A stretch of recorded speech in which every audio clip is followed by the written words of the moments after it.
Hi, it's time for a good old-fashioned Stitch and Bitch. I'm not sure if you have heard of this before. I hadn't heard of it before I started looking up knitting on the internet, but apparently there's this thing called Stitch and Bitch, which is basically just people getting together, knitting, and talking to each other. So I figured, why not do a Stitch and Bitch vlog all about knitting? I'm not gonna be able to look at you all the time.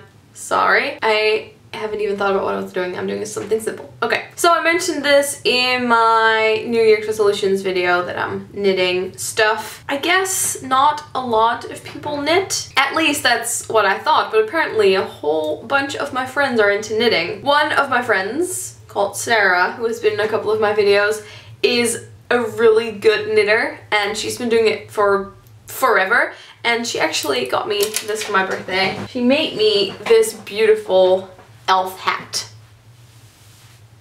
It has the longest tassels. Oh, also I have some tea. It's so real hot, can't drink it. And a biscuit. I've always been very much into arts and crafts and stuff like this. I remember when I was 10 we kind of had some kind of arts and crafts class activity thing where we had to make friendship bracelets and do braiding and I don't know what the other thing's called in English. See, I kind of have a problem with knitting related English vocab, but yeah, we used to make friendship bracelets and I loved it. I loved it so much, and I guess my mom taught me how to knit when I was about 13, and I did it for a little bit and then I just kind of stopped. And then when Sarah studied in the Netherlands and she came to stay with me for a while, she was so much into knitting that she would buy yarn from different stores in all the cities she traveled to in Europe. She would kind of pick a different kind of yarn every time, and she would pick a color that reminded her of the city, and then she was making this really big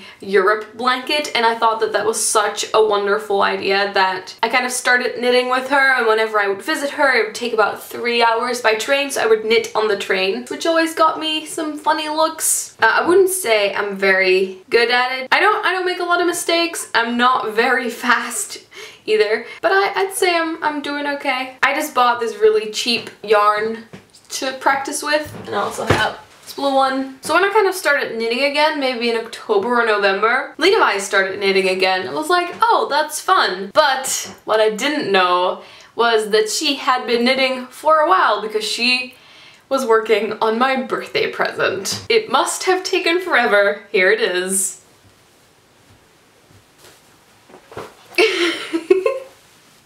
I hope you guys recognize this, because this is a Doctor Who scarf. Insert footage from the Doctor Who experience here.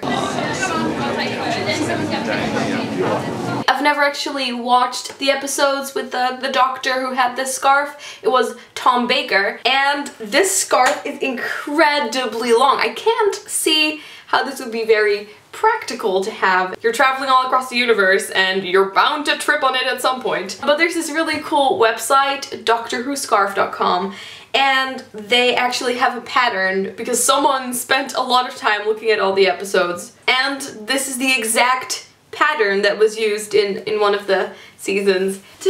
This is how long this scarf is. This is crazy. So I'm very curious to see how many of you can knit and how many of you would like to learn how to knit, because there is no reason not to, and just try it, because this is great to do when you're watching TV or when you're listening to an audiobook, and I feel like the next generation needs a couple of extra knitters. Also, if you would like me to do more Stitch and Bitch videos, you can let me know in the comments. Okay, so I'm going to keep knitting, and I will see you guys later. Bye! Hello, me cool.